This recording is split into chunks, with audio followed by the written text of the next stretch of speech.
Miller, good afternoon. Thank you kindly for joining us. It's a pleasure to connect with you through the I Love CVille Network. It's just our joy and absolutely our pleasure to chat with you guys each day from 12:30 to about, I don't know, what do you say, about 2 o'clock? Sometimes. On a lot of days, Judah. Today's show is going to be dynamic and informative. Please bear with me as my voice is not 100%. I feel 100% healthy, but this is just a byproduct of using your voice in this kind of, what would the word be, Judah? This kind of tenacious style, if you may. This kind of aggressiveness and consistency. Today's show is presented by Scott Wagner of Scott Wagner Integrated Medicine. Take a look on screen for some of the headlines we're going to be talking about today. I want to offer some reaction from the school board meeting last night. I was impressed with the teachers that were there and really showing full force that collective bargaining was something that was important to them. I've said once and I'll say it again, I think the teachers in Albemarle County deserve not only a seat at the table, but they deserve to help influence policy, and they deserve to help influence compensation and how they're treated within this school system. And this really is a priority with Charlottesville City undoubtedly becoming a collective bargaining school system. We'll also talk about the sale of Jefferson Vineyard today with some perspective from front of the program, Neil Williamson. He offered very valuable perspective on Real Talk with Keith Smith this morning. We will play a highlight clip from that show where Neil Williamson offered the nitty-gritty of that sale. There's the owner of Tillman's right there, and Tonic walking by. Courtney just walked by. She's absolutely fantastic. Judah Wickhauer is our director. Bill McChesney says yes. Scott Aaronworth is eating his way across town. He literally is doing that right now. I think his next stop on the train is the Pie Chest. I'm going to do my best to try to persuade Scott Aaronworth to come live on the show. It's his birthday on Sunday. He's a friend of the program. Happy birthday. Also uses his voice regularly as an attorney.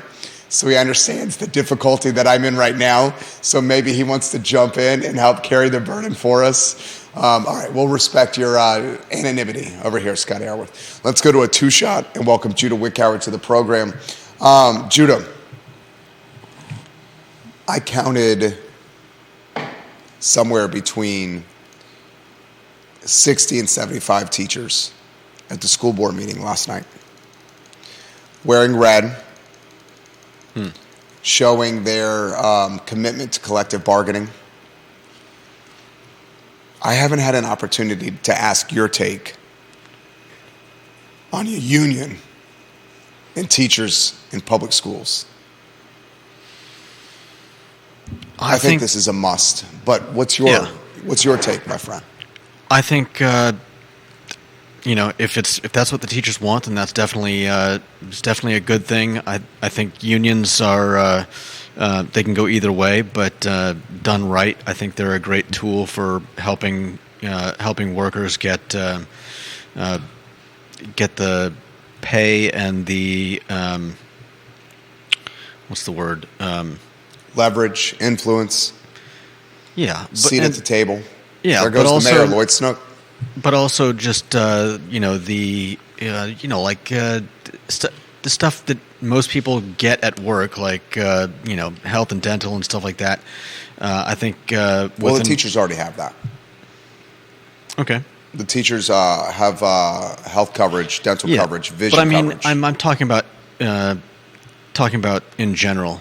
They're a good way of helping people get what they need from a job. I think primarily this is what the union's going to do, and it's going to be an item added to the agenda at the next school board meeting. Look, let's cut to the chase. Albemarle County is hurting right now. The school system's hurting. It's hurting because of violence. It's hurting because of attrition with staff. It's hurting because of a school bus driver shortage. It's hurting because of a lack of leadership from Dr. Haas and his cabinet. It's hurting because public schools have become a political landmine. It's hurting because of curriculum concerns. It's hurting because students are heading to private schools. And if we're not careful, this school system is going to start losing its prestige and its pedigree and its performance standards. And the fastest way to lose these standards is to have teachers quit and do things like go to private schools or find completely different career paths. When Charlottesville City empowered their teachers, they're doing it now through a union. It's an invisible line that no one knows. Why would you stay at Albemarle County if you could just take a job at Charlottesville and have better working conditions, better compensation, better perks? This is a bit of a turnaround, isn't it? We're usually talking about people leaving Charlottesville and heading to the heading to the counties rather than the other way around. But just goes to show that you never can tell. I don't think a lot of the teachers at Charlottesville City are living in the city of Charlottesville. Just like I don't think a lot of the teachers in Albemarle County are living in Albemarle County. No, I didn't specifically mean teachers. I just meant in general. We've been talking a lot about stuff leaving Charlottesville and heading to cheaper areas. And we've certainly seen an exodus of people because of affordability issues in the city. I want to dot the I's and cross the T's on what I saw yesterday. I saw a group of teachers that are more galvanized than ever before. I want to commend the leadership on what they're doing. What I'd like to see from Albemarle County teachers, before I go to the next topic, is even greater engagement at these meetings. I'd like the teachers to come out in force where we're seeing hundreds of teachers at the school board meeting as opposed to between 60 and 75. Yeah. I want to commend people like Mary McIntyre for fighting the fight. And I follow her on Twitter. We text from time to time. And she has indicated that leading this charge oftentimes is more rewarding personally to her than maybe teaching in a classroom. Wow. And that is a bittersweet comment. No doubt. I think it really puts things in perspective. I think if teachers have an ability to unionize, I think you'll see them have this seat at the table, and you may see a fresh perspective with teachers in the classroom. Let's cut to the chase. Many are burnt out, they're overworked, and they're underpaid. And now that Charlottesville has allowed unionization or is in the process of doing it, if Albemarle doesn't follow suit, folks are going to quit. And I'm talking with the ones firsthand that are ready to do this if this union doesn't become a reality. So it's time for the school board to realize this is the nitty-gritty and this is the nature of things. What do you think? Yeah, I think you're right. When the writing is on the wall, you'd best get to reading.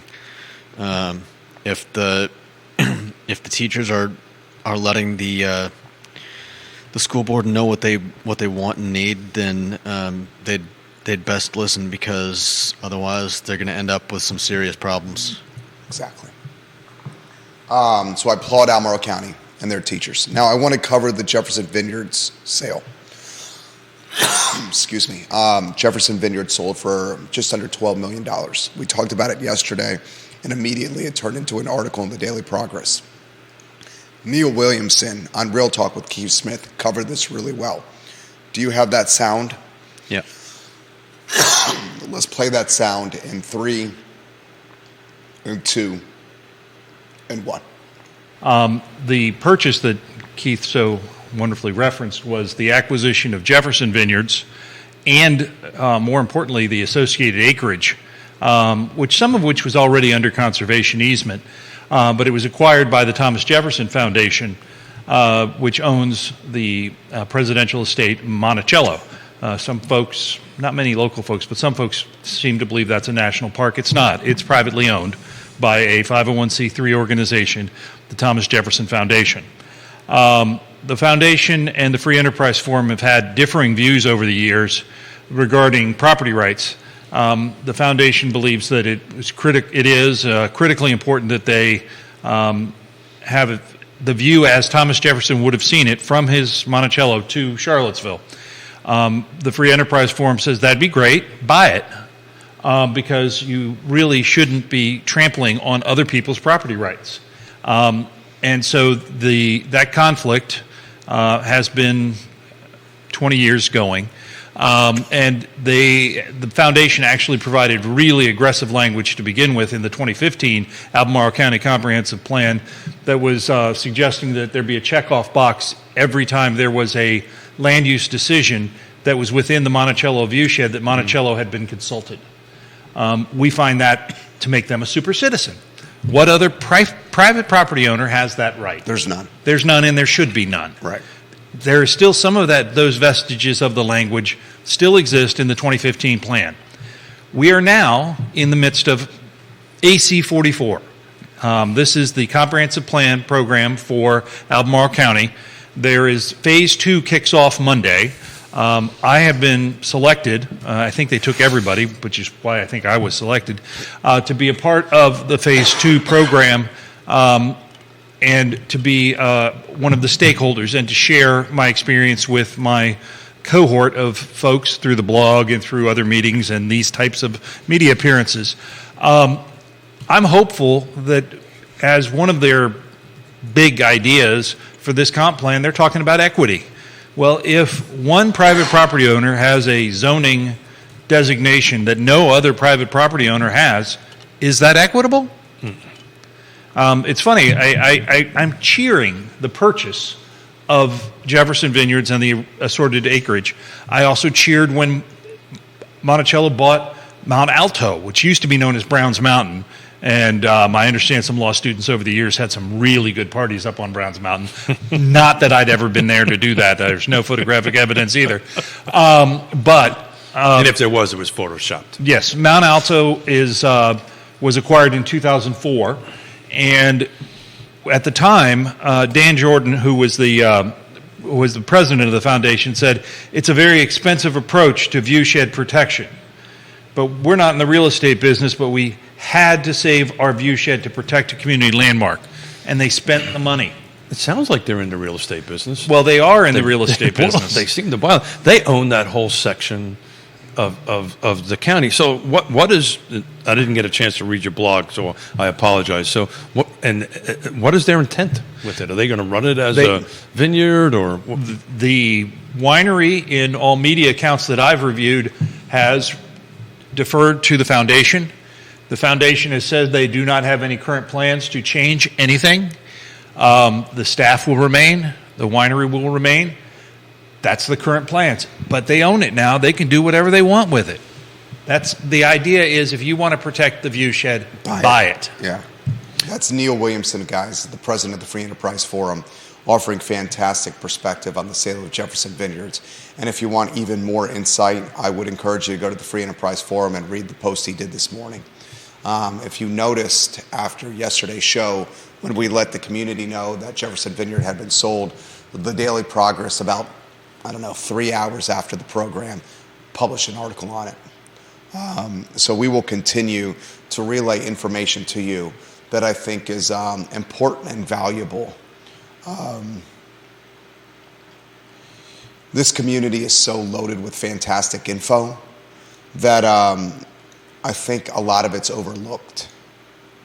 And we highlighted yesterday the opening next week of Black Cow Chop House. Yeah. In front of the program, Scott Aaronworth had an opportunity to see it firsthand yesterday. And I want to highlight this. That Midtown area is thriving.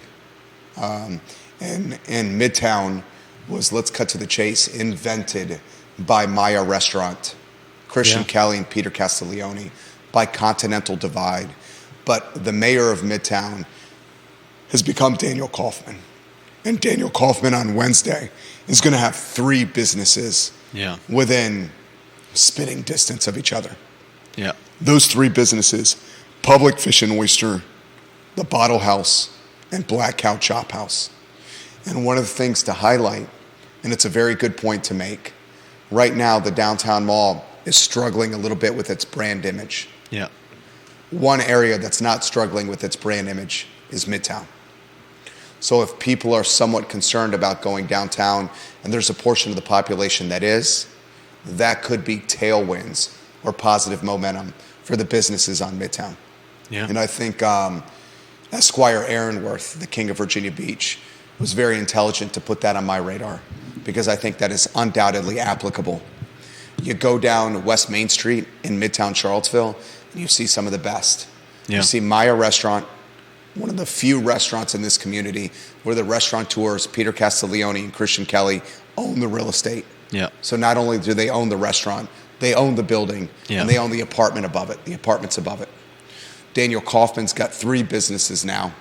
Continental Divide has been in this area for as long as I can remember. Yeah. They've been here 23 years. And now you got what is Charlottesville's only steakhouse. Well, South and Central's a steakhouse. So I don't think we should forget Wilson Ritchie's South and Central. But Black Cow Chop House is a steakhouse of a traditional mindset. Yeah. So South and Central has a South and Central American right. bent for those who don't know. Right. So it's not quite your traditional steakhouse where you're getting a big London broil or New York strip. I'm definitely eagerly looking forward to giving Black Cow Steakhouse a try. Leah Westenberger has got a message for Neil Williamson. She says, I've been to many parties on Browns Mountain and a few romantic picnics. The lights of Charlottesville at night are absolutely phenomenal. Leah, thank you for leaving that comment on air. Nice. That's in regards to Neil Williamson's sizzle reel and the sale of Jefferson Vineyards. I will relay this live on air and tag Neil Williamson. I encourage everyone that's watching this program to cherish the good we have in the community. And when it's all said and done, that's what we try to celebrate. We try to celebrate the good. And I know we have some tough conversations, like the food incubator from yesterday. Some folks have said, why not give the entrepreneurs a chance? Well, yeah, I had a thought about that, and again, I completely agree with you on how problematic it is that it's taking city money and doing what it's doing. But taxpayer dollars, meals tax dollars. Yeah, I still think the incubator is a good idea. I agree with you that the implementation is not the best. And you were talking about, or maybe it was a comment from someone. Either way, it was something about somebody had started a restaurant 4 years ago, and now we're talking about all these people who are potential competition.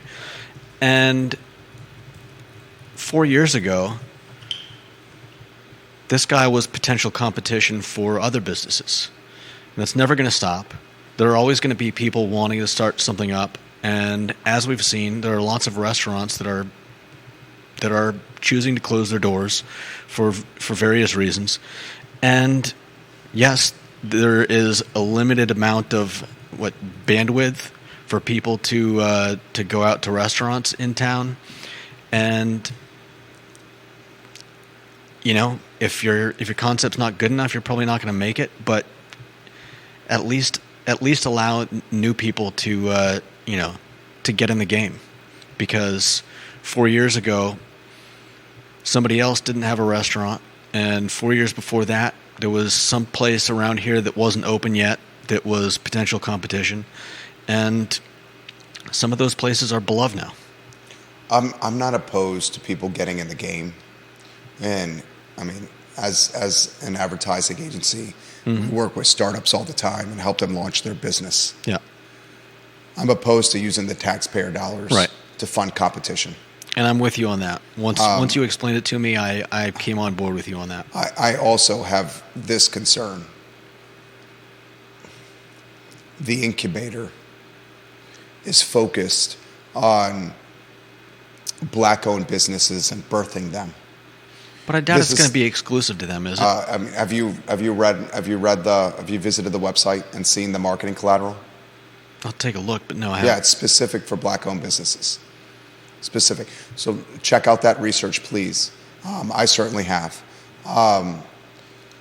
This is the concern I have. Okay, this is the concern. are restaurants the path of generational wealth in a saturated marketplace? Yeah. The success rate of restaurants is not great, Right. especially when the landscape is very crowded. We have very established restaurants in Charlottesville with name brand superstar chefs that, and I'm not going to name any, but they're struggling to fill their dining rooms on Thursday evenings. Yeah. So if we add more restaurants to the mix, that's just going to spread the customer base even more and make it more thin. Yeah. So my concern is the incubator is about building generational wealth. It's about creating a career path for people. Mm-hmm. Is the career path you want to pursue is the right one with taxpayer dollars, one that is the most competitive in this community? Right. That's another point that has to be emphasized. Should the dollars be spent creating a career path that is not so competitive, a career path that is not so volatile, and a career path that's not so tied to labor shortages, volatile cost of goods, expensive rents, and tied to inflation? Just something to consider right there for the viewers and listeners watching this fair and fine talk show.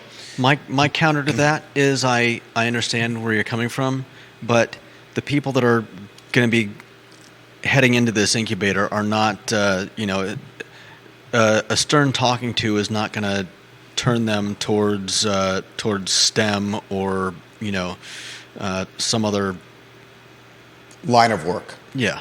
And so I appreciate the fact that this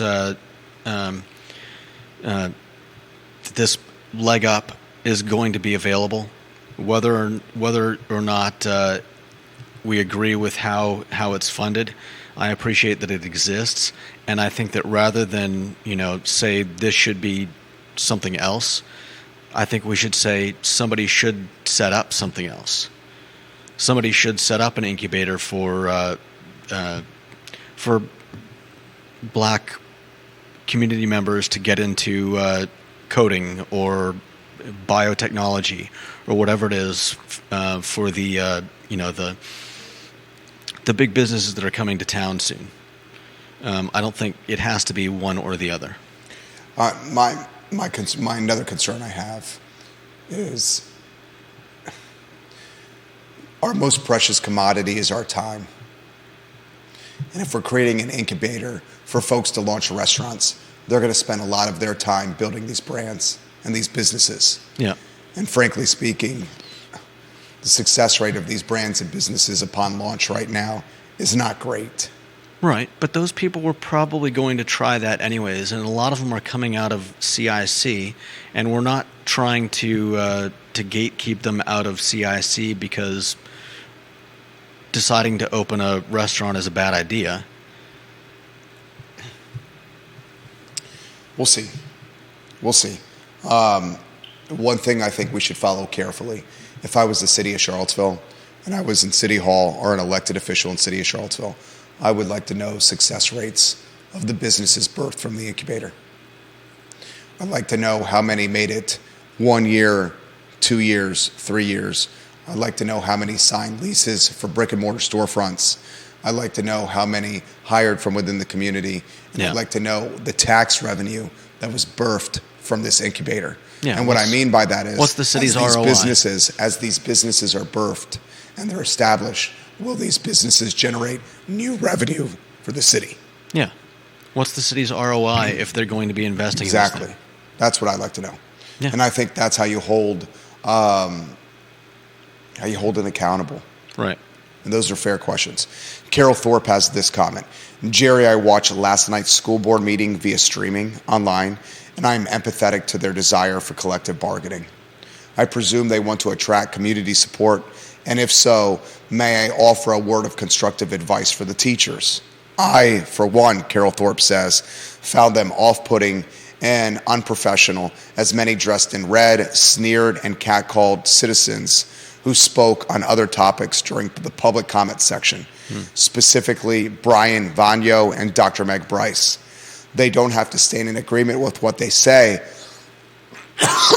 but they can't sit and act like adults in their seats, modeling the same behavior they presumably require of students. If teachers want to be seen as professionals, I encourage them to support themselves or comport themselves in public the right way. What do you make of that?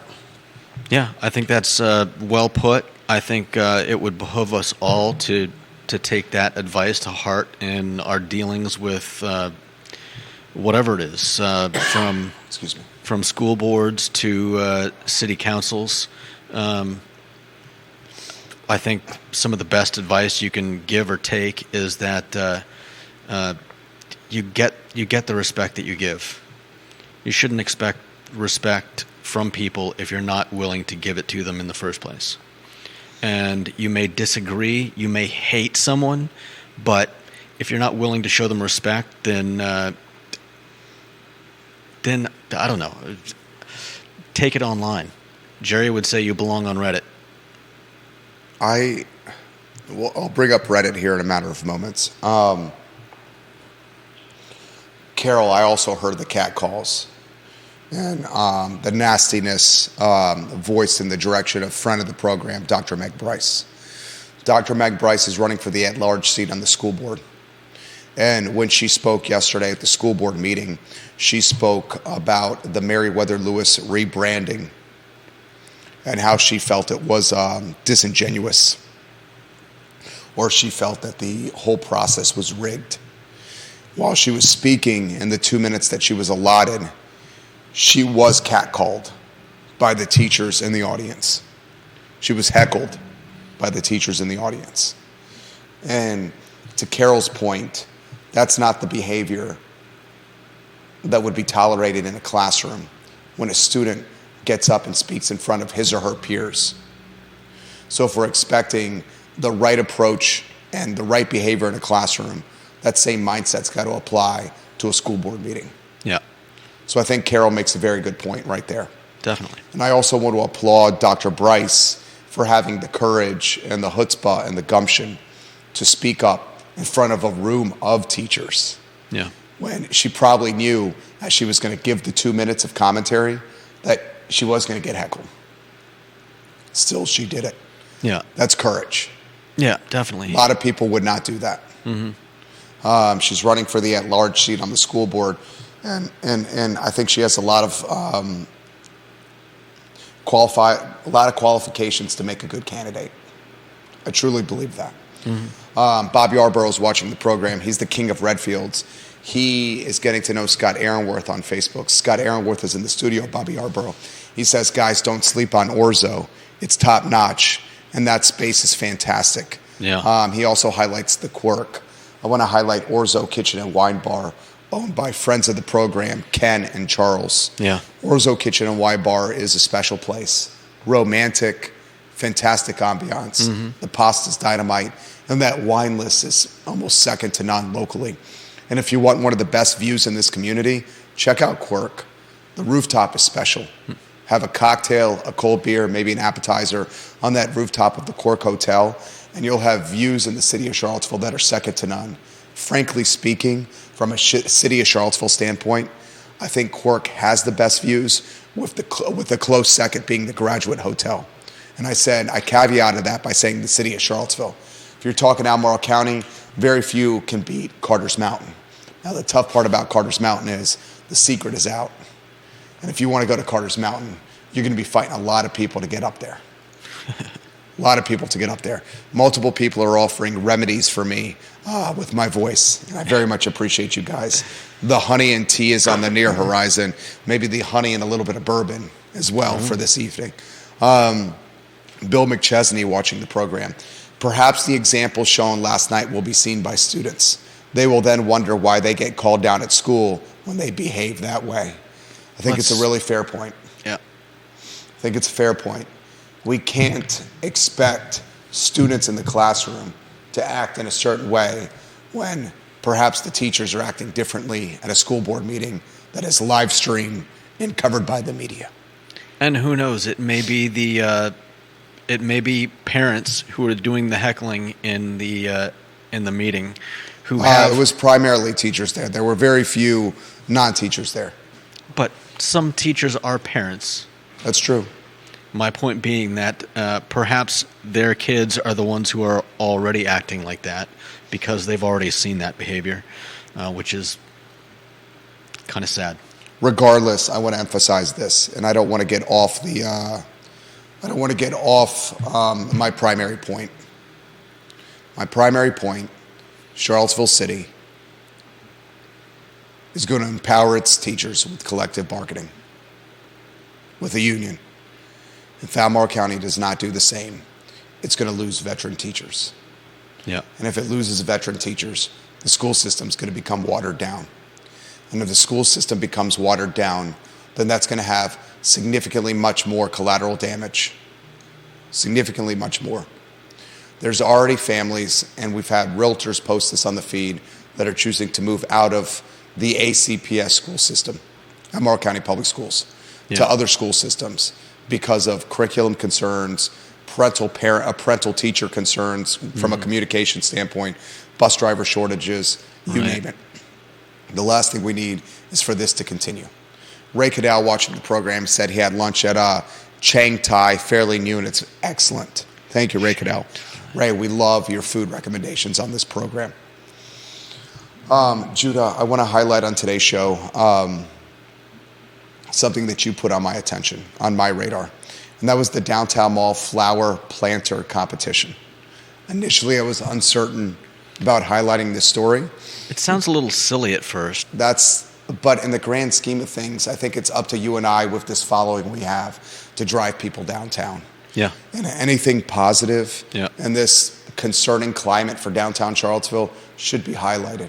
So why don't we spend a couple minutes highlighting what Friends of CVille, the nonprofit, is doing to attract people to the downtown mall? Yeah, they're doing a kind of, I guess you'd call it a contest in a way. Yeah, it's a contest. It is a contest. Basically, giving downtown mall storefronts the chance to set up a flower planter and basically go wild. I mean, it still sounds a little silly, but it also sounds like fun. I mean, it's something that all the shops in the downtown mall can participate in, and I think it could potentially, do what the first night did, and we lost first night this year, which is sad, and it's a shame that the revenue that usually brings into the downtown mall was lost this year. And if this garners enough attention, then maybe it can bring some of that foot traffic and money back to the downtown mall for businesses that I'm sure are in great need of it. Anything positive to get people downtown. Yeah, and it reminds me of some of the great things that went on in Savannah. I knew you were going to bring that up. I'm sure other places as well. I've heard of stuff. I've heard of fun activities in Asheville, like sidewalk art festivals. Hendersonville, where my parents live in North Carolina, they have an artwork. It's like these little bears, and these little bears are painted. And each storefront, Hendersonville, North Carolina, has a beautiful downtown mall similar to Charlottesville. And each storefront has a little bear that's painted out front. Yeah. And people can bid on the bears. And the money is used for charitable purposes for downtown Hendersonville. Yeah. And it's adorable. Like, people come downtown to see these bears and the artwork.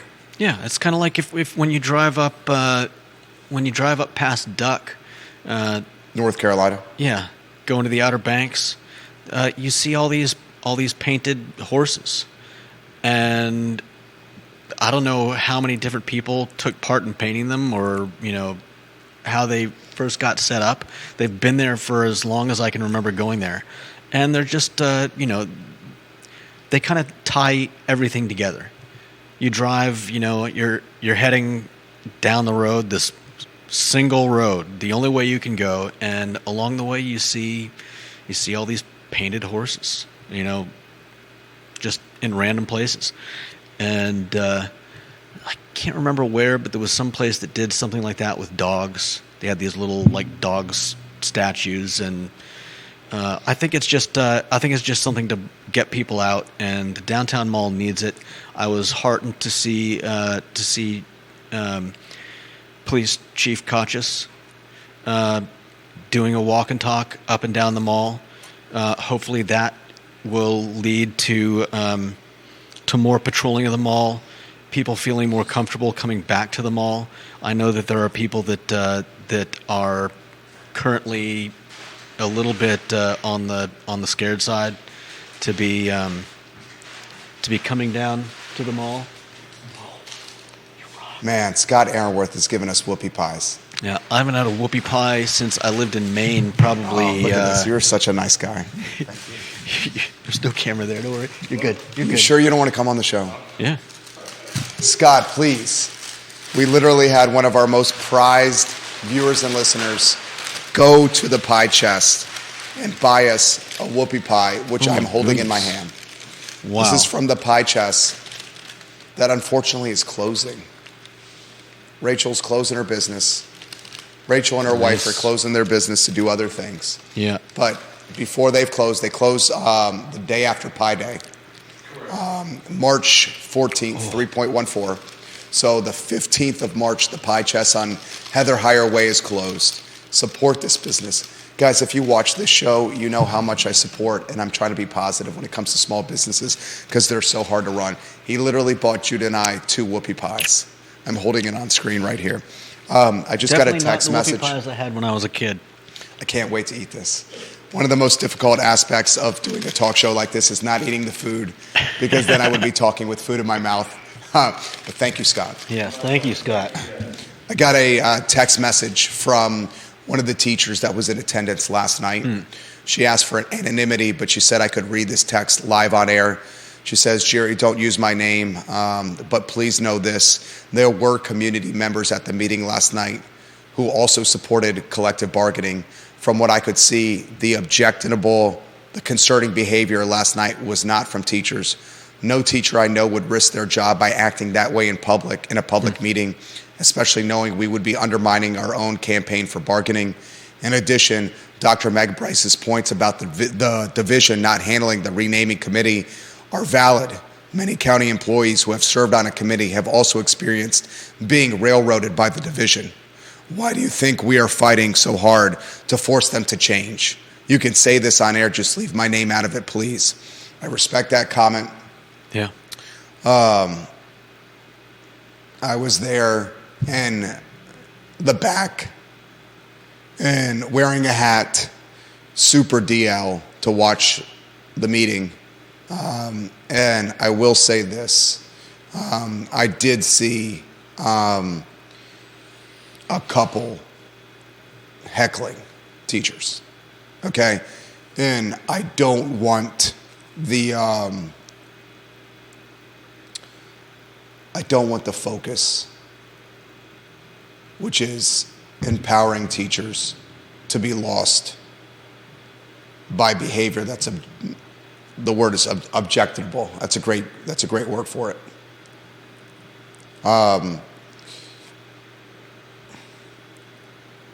There's just too much on the line right now.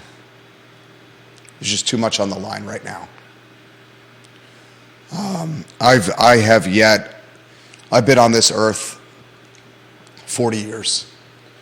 I've been in Charlottesville 23. And I've never seen Albemarle County Public Schools in this level of volatility or concern. And as a father of 2 young boys, my wife and I talk about this topic often. And we talk about this not only through the lens of being parents, but in the lens of what teachers are going through, what other parents are going through, what bus drivers are going through, and coaches are going through. And we're concerned. We're concerned for the future. I think one of the ways to alleviate that concern is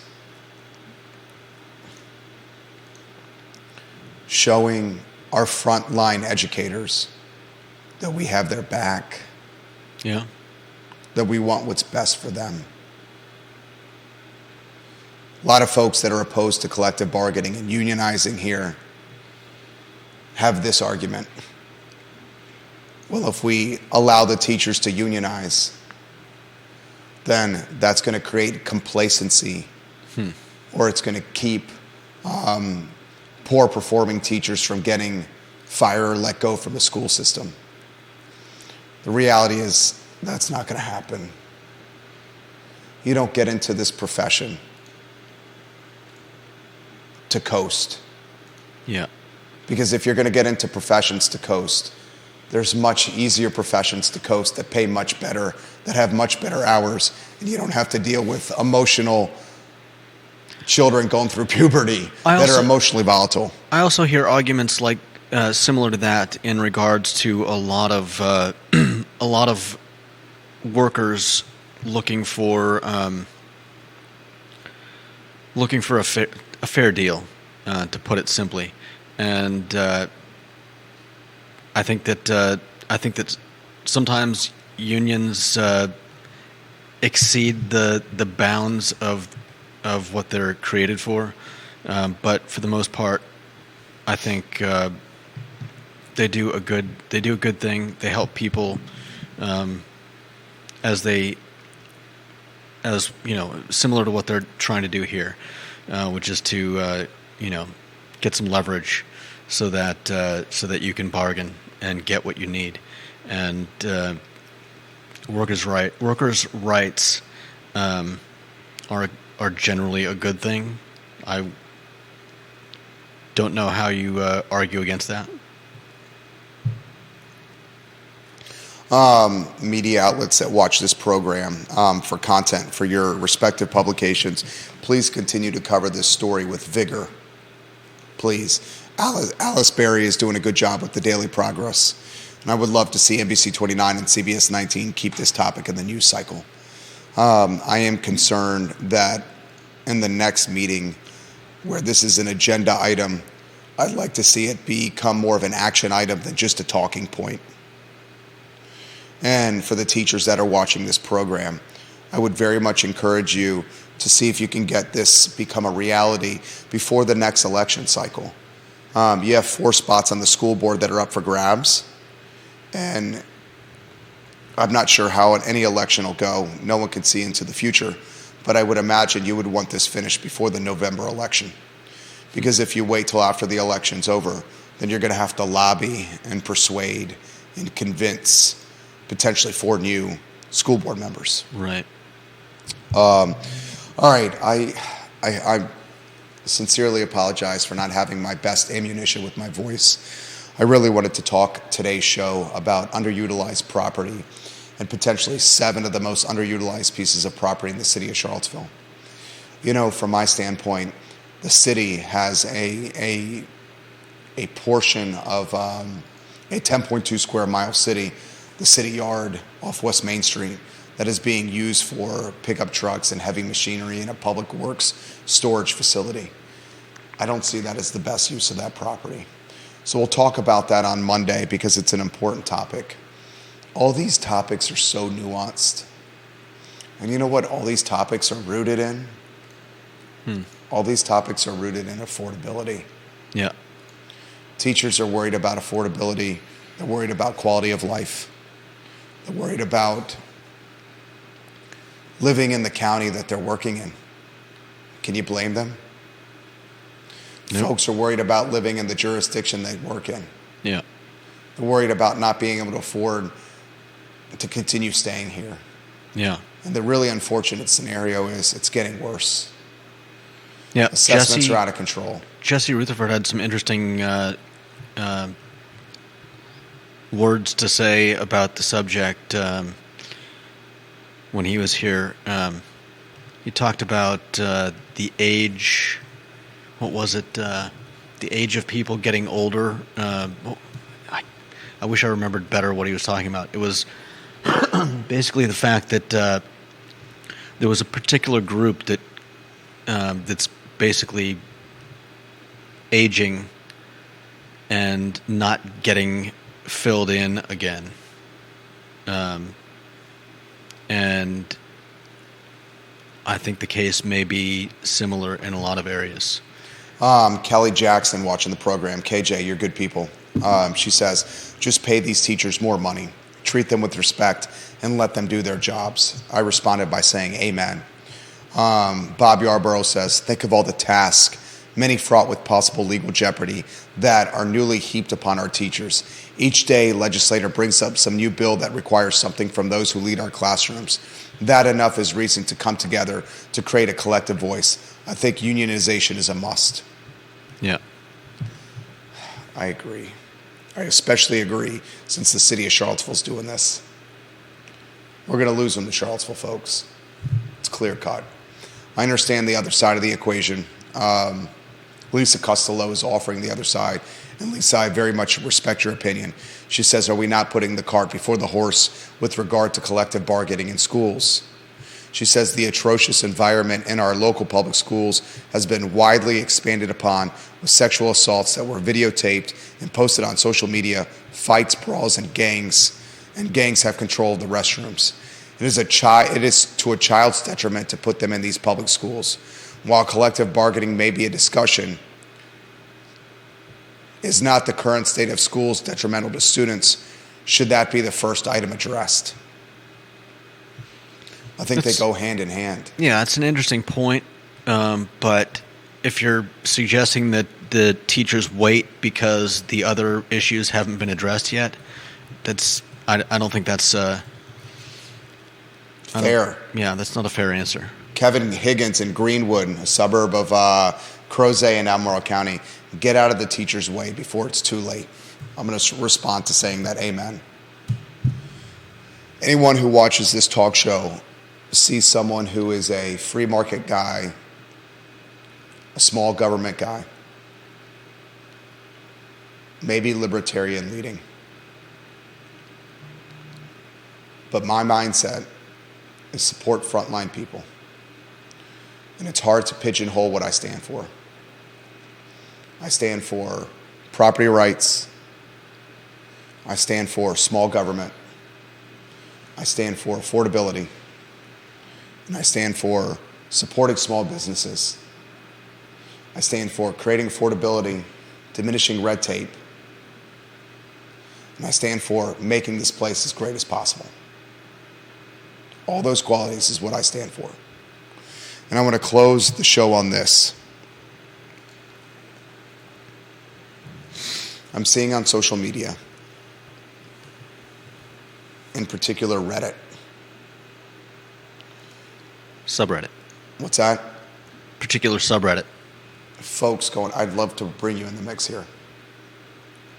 Some folks going after a small business owner, Andy Argod, and A Squared Pizza. I don't understand the nastiness that is today's culture. Nastiness associated with anonymity and keyboard muscles. People will say things when it's not their face next to the profile, in the profile picture, and when it's not their name on the account. They say things that they would never, ever, ever, ever say in person to someone eyeball to eyeball. A Squared Pizza is owned by a good man, a husband and a father, who's trying to share his passion for Detroit-style pizza with this community. Why folks would try to knock this guy or throw shade or insult him or raise red flags, I just can't even appreciate or understand. I would ask everyone, and I can't believe I'm saying this, in the words of Nakia Walker, to please do better. Please, please, please do better. Matt Daring says he takes umbrage to the comment that putting kids in public schools puts them in danger. I have 2 kids in city schools and they are both flourishing.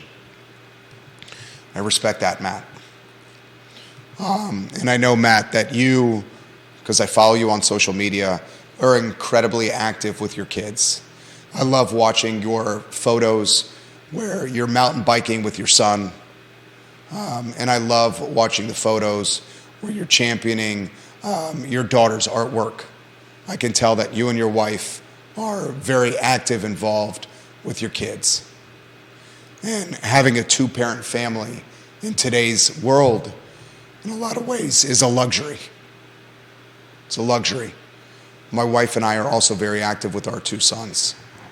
I think we can both agree, Matt, that there are some concerning elements of public schools right now.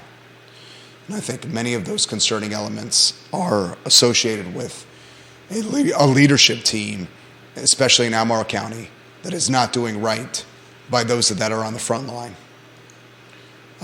And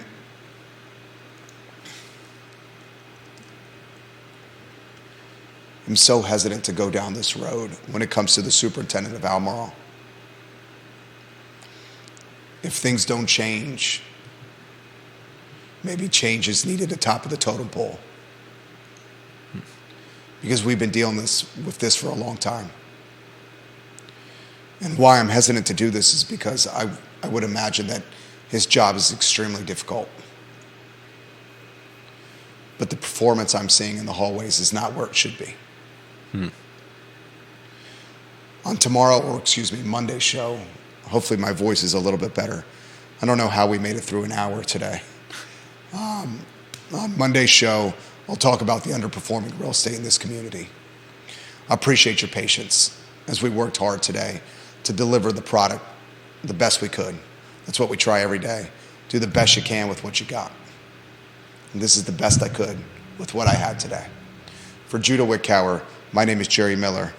And for the next 15 minutes, I'm going to enjoy this fabulous whoopie pie. It was a gift from the very generous Scott Aaronworth, the king of Virginia Beach. So long, everybody.